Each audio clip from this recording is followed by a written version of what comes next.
Hey, hey, hey, English learners! Welcome back to the Daily English Lab, your favorite place to learn real English, easy English, everyday English, the kind of English you actually use in real life. Yes, welcome back, everyone. We are so happy you are here with us today. And together, we are your two English friends, not your teachers with a big stick. Just your friends who really want to help you speak with confidence. Speaking of confidence, can I tell you something that happened to me this week? Please, I love your stories. So, I was at a coffee shop, and the barista asked me, "What size would you like?" Simple question. Very simple. But my brain, for some reason, decided that today was not a good day to work properly. Uh-oh. I opened my mouth, and I said, "Yes." Yes? That is not a size. I know.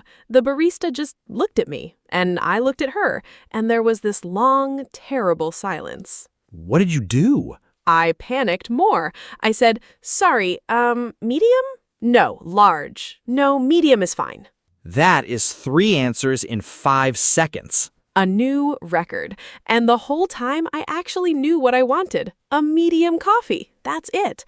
But the pressure of the moment made my English fall apart. This happens to so many learners. You know the words, you know the answer, but when someone is looking at you, waiting, your brain gets shy. Shy brain. That's a good name for it. And the funny thing is, the barista probably didn't even notice. She hears strange answers all day. Yes, maybe, surprise me. People say all kinds of things when they're distracted. Really? So she wasn't secretly judging my 3 answers in 5 seconds? Probably not. In her mind, it was just a normal Tuesday, one more customer, one more coffee. That is oddly comforting. I built a whole dramatic story in my head, and she probably forgot about it 30 seconds later. Exactly. We often imagine the other person is paying much closer attention than they really are. The spotlight effect. I think I read about that once. Yes, it's a real idea. We feel like a spotlight is shining on us and everyone is watching every mistake.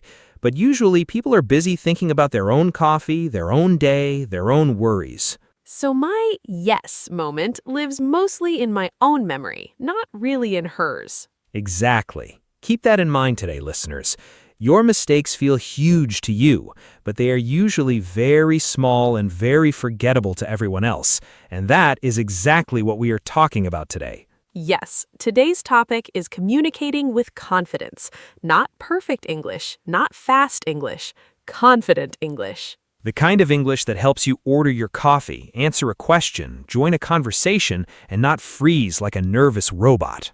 A nervous robot. I was basically a nervous robot at that coffee shop. We will fix that today. We will give you real phrases, real examples, and simple habits that help you feel calm and clear when you speak. And we will do it the way we always do it. Listen, discuss, listen again. That way the phrases really stick in your memory. And before we start, a small favor. Yes, if this podcast helps you, please click like. Please subscribe, and please share this episode with one friend who gets nervous speaking English. Because confidence grows faster when you are not alone. Beautifully said. Very convenient. And stay until the end today. We have a special announcement, and you're not going to want to miss it. Yes, something we think is going to help your English learning so much. So do not click away. The best part is coming at the end. Thank you. Okay, are you ready? My coffee is ready. I am ready. Let's go. Let's start with the big idea. Confidence is not about knowing every word. Confidence is about staying calm when you don't know a word. Say that again. That is important. Confidence is not about knowing every word. It is about staying calm when you don't know a word. Because every learner at some point will not know a word. Even native speakers forget words sometimes. True. My own brother, a native English speaker, once called a ceiling fan a sky spinner. Sky spinner. I actually like that better. Me too. But my point is, mistakes happen to everyone. The difference is what you do next. So today we are going to learn small, simple phrases. Phrases that help you in real situations. Ordering food, meeting new people, answering questions, disagreeing politely, and small talk. 5 situations, 5 confidence tools. Let's start with situation number 1, ordering food or drinks. My personal disaster area. Okay, so imagine this. You walk into a cafe. The person asks, "What can I get for you?" Simple question, but many learners freeze here. Why? Because they're thinking about grammar instead of just talking. Right, they think, should I say I want or I would like? Is want too rude? Is my accent going to sound strange? Too many thoughts, not enough talking. Exactly. Here is a simple, confident phrase. Can I get a medium coffee, please? Can I get a medium coffee, please? Say it with us, listeners. Or, I'll have the chicken sandwich, please. I'll have. That's a very natural, very common way to order. You don't need fancy words, you need clear words. And if you don't understand a question, that's okay too. You can say, "Sorry, could you repeat that?" Or, what do you recommend if you want help choosing? What do you recommend? That phrase makes you sound relaxed, not nervous. Because you are inviting a conversation, not hiding from one. I love that. Inviting a conversation, not hiding from one. So, my coffee shop story, next time you can just say, "Can I get a medium coffee, please?" Simple, clear, no panic. Let's practice one more time. Can I get a medium coffee, please? Can I get a medium coffee, please? Good job. You are already sounding calmer. I feel healed. Slowly, but yes. Situation number 2, meeting new people. Oh, this one makes my hands sweat just thinking about it. Many learners feel this way. You meet someone new and suddenly your mind goes empty. What do I say? How do I say my name? What if they ask something I don't understand? The empty mind moment. Yes, but meeting people doesn't need to be complicated. You need 3 or 4 simple lines, and you can use them again and again. Like a toolkit. Exactly, a toolkit. First line, "Hi, nice to meet you." Hi, nice to meet you. Very simple. Second line, if they ask what you do, "I work in marketing," or "I'm studying English right now, actually." Actually, that's a great honest answer. It is. You don't need to hide that you're learning. Many confident speakers are also learners. Confidence and learning are not opposites. I like that a lot. Confidence and learning are not opposites. Third line, if they didn't catch their name, "Sorry, could you say your name again?" That phrase feels a little scary for learners, but it is completely normal. Totally normal. People ask this all the time in every language. And fourth line, to keep the conversation going, so how do you know the host? Or how long have you lived here? Simple questions that show interest. And that is the real secret, isn't it? Confidence is not about talking a lot. It's about showing interest. Exactly. When you ask a small question, the other person talks more and you feel less pressure. Less pressure on me, more conversation for everyone. A win for both people. Let's repeat the main phrase one more time. Hi, nice to meet you. Good. Now imagine saying that with a smile, calm shoulders, and a normal speed. Not fast, not slow, just normal. Normal speed, calm shoulders. I will remember that. Situation number 3. Answering a question you didn't expect. Oh, this is the coffee shop moment again, but in a meeting or a classroom. Yes. Someone suddenly says, "What do you think?" And your brain says, "About what? About anything? About life?" Panic mode. Total panic mode. But here's something important. You do not need to answer immediately. Say that again, please. You do not need to answer immediately. A short pause is completely normal. A pause is not a mistake. A pause is a tool. I love that line. A pause is a tool, not a mistake. So instead of panicking, you can say, "That's a good question. Let me think about that for a second." That's a good question. Let me think about that for a second. This phrase buys you time, and it sounds smart, not weak. Or you can say, let me think about that. Both phrases are simple, but they change everything. You go from panic to control. And once you have your idea, you can start with something small, like, "I think," or "in my opinion." I think, in my opinion, 2 very useful starters. And if your idea comes out a little messy the first time, that's okay. You can always say, "What I mean is," and try again. What I mean is, that phrase has saved me so many times. It's a magic phrase. It gives you a second chance in the same sentence. A second chance in the same sentence. That is exactly what confidence feels like. Let's repeat together. That's a good question. Let me think about that for a second. That's a good question. Let me think about that for a second. Very good. You sound calm already. Thank you, teacher. No teachers here, remember? Just friends. Right. Friends who happen to explain grammar sometimes. Situation number 4, disagreeing politely. Ooh, tricky one. Very common problem. Many learners either stay completely silent when they disagree, or they say something too strong and it sounds rude by accident. Because they don't know the soft language yet. Exactly, the soft language. Here are 3 phrases that help you disagree without sounding harsh. First, I see your point, but... I see your point, but... This shows respect first, then your opinion. Second, I'm not sure I fully agree. Not sure I fully agree. Much softer than saying, you are wrong. Please don't say you are wrong in a business meeting. Noted. Never again. Third phrase, can I offer a different view? Can I offer a different view? This one sounds very professional and very calm. And here's a small example. Imagine your coworker says, I think we should launch the product next week. And you actually think that is too soon. Instead of saying, no, that's a bad idea, you can say, I see your point, but I think we might need a little more time. See how different that feels? Completely different. Same disagreement, but with respect. And respect is what makes people actually listen to your idea. If I sound rude, people focus on my tone. If I sound respectful, people focus on my idea. Beautifully said again. You are full of good lines today. Coffee helps. A medium coffee, ordered with confidence. Perfect example. Situation number 5. Small talk. The famous small talk. Weather, weekend, traffic, food. Small talk feels silly sometimes, but it is actually very important. It builds comfort before a bigger conversation. Right. Nobody starts a meeting by saying, let's discuss the budget with 0 warm-up. Usually it's, hi, how was your weekend first? Exactly. So here are a few small talk starters. How was your weekend? Did you catch the game last night? Can you believe this weather? Can you believe this weather? A classic in every English-speaking country. And the key is, you don't need a deep answer. You can say, it was good, pretty relaxing. How about you?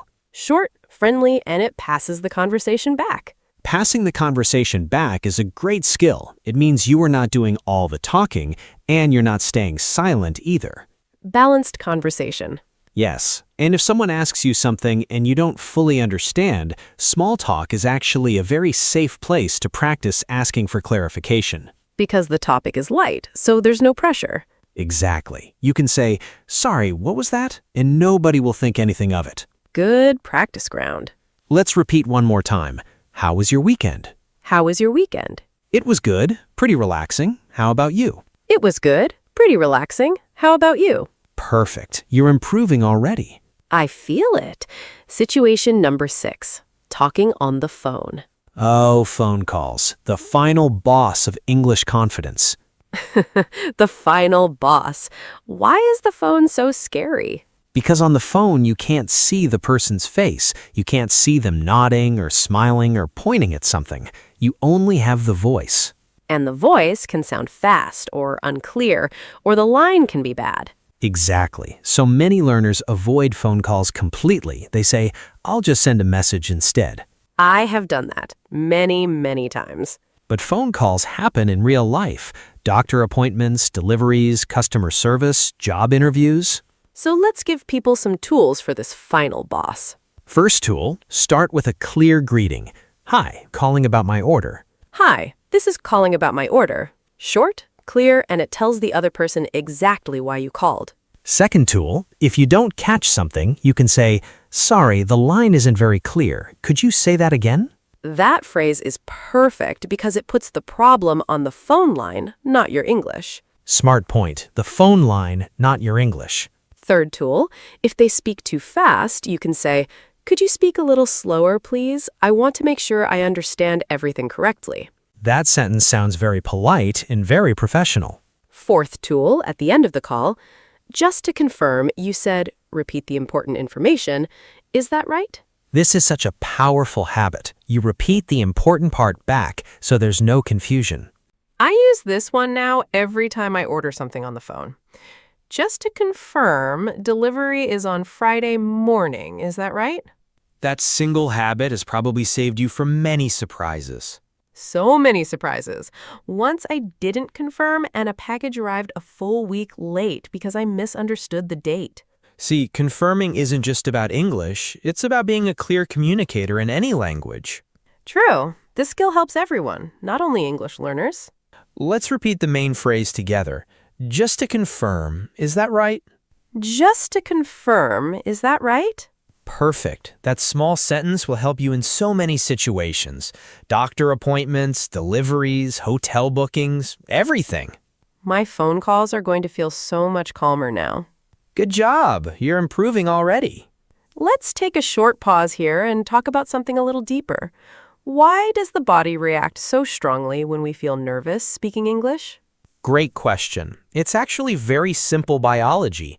When you feel pressure, your body thinks there might be danger, even if the danger is just a barista asking about coffee size. My body definitely thought the coffee shop was dangerous. Your heart beats faster, your breathing gets shorter, and your brain focuses on survival, not on grammar. So it's not that I forgot English. My brain was just busy trying to keep me safe from a very scary cup of coffee. Exactly. And once you understand this, you can be kinder to yourself. It's not a personal failure. It's just biology reacting to pressure. That actually makes me feel a lot better. Good, because when you understand why it happens, you can use small tools to calm your body, like the breathing we talked about earlier. One slow breath before you answer. Yes, and over time, with practice, your brain learns that speaking English is not actually dangerous. The shy brain relaxes a little more every time. Exactly, and that's really what today's whole episode is about, training your brain step by step to feel safe while speaking. Not perfect, just safe and calm. That's the goal. Now let's slow down and collect today's key phrases in our word tour. Word tour, where we slow down and repeat the strong words and phrases from today. First phrase, can I get, used for ordering. Can I get a medium coffee, please? Can I get? Very common, very natural. Second phrase, let me think for a second. Used when you need a short pause before answering. A pause is a tool, remember, not a mistake. Third phrase, what I mean is, used when your first sentence comes out messy and you want to explain again. A second chance in the same sentence. Fourth phrase, I see your point, but used for polite disagreement. Respectful first, opinion second. Fifth phrase, sorry, could you repeat that? Used when you don't understand something. This one is your best friend. Use it often without shame. Sixth phrase, how was your weekend? Used for small talk and building comfort. Simple, friendly, and it opens the door to more conversation. Seventh phrase, just to confirm, is not right. Used on the phone or really in any situation where you want to check important information. This phrase saves you from misunderstandings and it makes you sound very organized. And now let's slow down a few single words too. First word, confirm. C-O-N-F-I-R-M. To confirm means to check that something is correct or to make it certain. Can you confirm the meeting time? Or, I'd like to confirm my flight. Second word, pressure. P-R-E-S-S-U-R-E. Pressure is the feeling of stress when a situation feels heavy or urgent. I've felt a lot of pressure during the interview. Or, don't put too much pressure on yourself. Third word, reassure. R-E-A-S-S-U-R-E. To reassure someone means to help them feel less worried. She reassured me that my English was easy to understand. Or, I try to reassure myself before a big conversation. Fourth word, professional. P-R-O-F-E-S-S-I-O-N-A-L. Professional describes behavior that is calm, polite, and appropriate for work. He stayed professional even when the client was upset. Or, a polite disagreement sounds more professional than an angry one. And one more word, composed, C-O-M-P-O-S-E-D. Composed means calm and in control, even in a difficult moment. You can say, I tried to stay composed during the interview. Composed does not mean you feel nothing. It means the nervous feeling doesn't take over. The feeling is there, but it doesn't drive the car. I like that image. The feeling doesn't drive the car. So 7 phrases and 4 extra words. That is plenty for 1 week. Yes, please don't try to remember everything at once. Choose 2, maybe 3, and practice them out loud this week. Practice them until they feel ready in your mouth. Ready in your mouth. That's a great way to say it. Now let's do Say It Better, where we take nervous learner sentences and make them sound calmer and more natural. Here's the first one. A learner says, "Sorry, my English is not good." This sentence makes your English the problem before anyone even hears your idea. A better sentence is, "I'm still learning, but let me try." Even better for a real conversation, give me a second. I want to explain this clearly. That sounds calm and confident. Here's the second one. I don't know how to say this. A better sentence is, "I'm looking for the right word." And if the word still doesn't come? Let me explain it another way. That phrase is gold. Here's the third one. You understand? A little too direct. A better sentence is, "Does that make sense?" Or, am I explaining that clearly? Both sound thoughtful, not demanding. Here's the fourth one. Repeat, please. A little too short and direct. A better sentence is, "Sorry, could you say that again?" Or, sorry, I didn't quite catch that. Both sound polite and calm. And here's the last one. I can't speak confidently. That sentence sounds like a final decision, a label. A better sentence is, I'm learning to stay calm while I speak. That sentence gives you a direction, not a label. A direction is always better than a label. Beautifully said. I'm on fire today. Confident and on fire. Good combination. Okay, let's talk about one more idea before we wrap up. What do you actually do in the moment when you feel nervous? Great question. Here is a very simple 3-step habit. Breathe, choose one phrase, and speak at normal pace. Breathe, choose one phrase, speak at normal pace. First, breathe. Just one slow breath. It sounds simple, but it calms your body. Second, choose one phrase from your toolkit. Let me think for a second. Or, sorry, could you repeat that? Third, speak at normal pace. Not fast, not too slow, just normal, like you're talking to a friend. Because remember, fast speaking doesn't equal confident speaking. Right. Clear speaking equals confident speaking. I will try this next time at the coffee shop. Breathe, choose your phrase, speak normal. Can I get a medium coffee, please? Perfect. No panic, no 3 answers in 5 seconds. Progress. Before we wrap up, I want to read a message from one of our listeners. This is from someone named Mira. Oh, I love listener messages. Mira wrote, I understand English very well when I read it or listen to it, but when I need to speak, I forget everything. Even easy words disappear. What can I do? Mira, thank you so much for sharing that. This is one of the most common feelings for learners. It even has a name. Some people call it the listening-speaking gap. You understand much more than you can produce in the moment. The listening-speaking gap. That is a very real thing. And here's why it happens. Listening is passive. Your brain just receives information.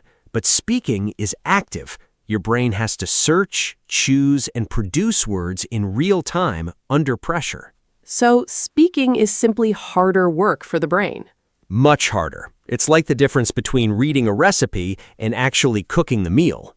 I love that comparison. Reading the recipe feels easy. Cooking the meal with real heat and real timing feels much harder.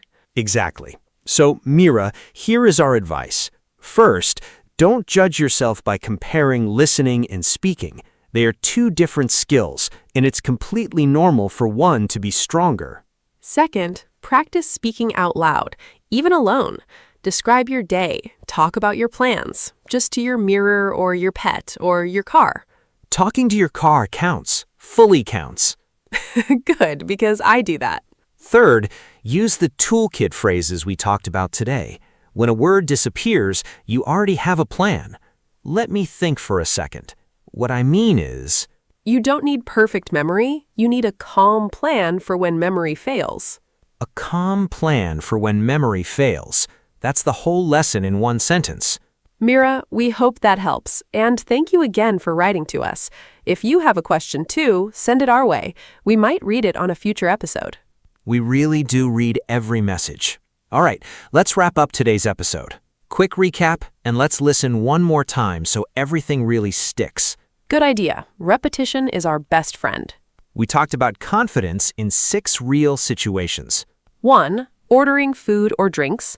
Our phrase was, "Can I get a medium coffee, please?"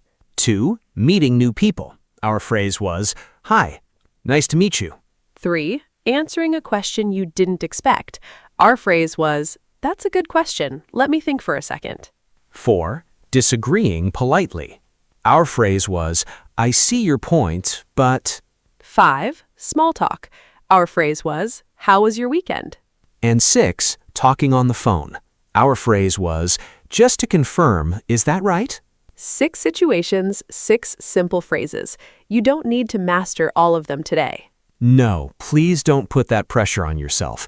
Choose one situation that happens most often in your life and start there. For me, it's definitely ordering coffee. Obviously, for some of you, it might be meetings. For others, it might be phone calls or meeting new coworkers. Choose one, practice it this week, and let the others wait for later. And remember our important word, composed, calm and in control, even when your heart is beating a little fast. The feeling is there, but it doesn't drive the car. And we learned the 3-step habit for any nervous moment. Breathe, choose one phrase, speak at a normal pace. Breathe, choose one phrase, speak at a normal pace. Simple, right? Not complicated at all. Confidence is built with small, repeated steps, not one big, perfect moment. That's a great line to end on. One more time, everyone. Say it with us in your head or out loud. Breathe, choose one phrase, speak at a normal pace. Breathe, choose one phrase, speak at a normal pace. Good job. You just practiced staying composed right here, right now. Now, our community question for today. Yes, we love reading your answers, so please write them in the comments. Today's question is, what's the first thing you do in the morning? Is it check your phone, drink coffee, stretch, say hello to your pet? Try to answer in English, even just one simple sentence. For example, my first thing in the morning is a cup of tea. Or, the first thing I do is check the weather. Or, I open the window and breathe some fresh air. Simple sentences, real life. That's exactly what we practice here. And here's a small bonus challenge if you're feeling brave. After you write your sentence, add one more phrase from today's lesson. Like, my first thing in the morning is a cup of tea. Actually, I'm still learning English, but I wanted to try. See what you did there? You used a small talk answer and a confidence phrase in the same sentence. 2 lessons, 1 comment. Very efficient. Very efficient indeed. I'll go first so nobody feels alone. My first thing in the morning is a cup of coffee, a medium one, ordered with confidence. Nice callback. Thank you, thank you. What about you? Mine is boring. I check the time 3 times before I actually get out of bed. The famous 5 more minutes trick, but times 3. Exactly. Some habits never fully disappear. Write your answer, and if you feel nervous about grammar, remember today's lesson. Clear is more important than perfect. Exactly. Before we finish completely, one more small favor. If this episode helped you feel a little more confident, please click like, subscribe, and share this with a friend who also gets nervous speaking English. The more of us practicing together, the easier it gets. Okay, announcement time. We have a full collection of English learning PDFs waiting for you right now. Speaking challenges, vocabulary flashcards, conversation workbooks, native speaker phrase guides, IELTS practice packs, and more. Everything you need to practice English outside of this podcast, all in one place. And right now, 40% off with code DEP40. DEP40. Link is in the description. Grab it before the offer ends. The printable confidence phrase list from today is in there too. Stick it on your fridge or keep it in your bag. A little paper coach right in your pocket. And don't forget, we're on Facebook now, and we just launched on Spotify too. Follow us there so you never miss an episode. One click and every episode lands right in your feed. And remember, you don't need to use every phrase today. Even one small phrase practiced calmly is real progress. One phrase practiced calmly. That's plenty for one day. You didn't waste this time today. You invested it. In your English, in your confidence, in yourself. We're proud of you. Seriously. Every single person listening right now, still here at the end of the episode, that already shows real effort. Real effort, real progress, real confidence. Growing little by little. Until next time, breathe, speak clearly, and be kind to yourself. Bye, everyone. Bye-bye. Take care. Your progress doesn't stop here. Click the next video. We have more English conversations, more real phrases, and more confidence-building lessons waiting for you right now.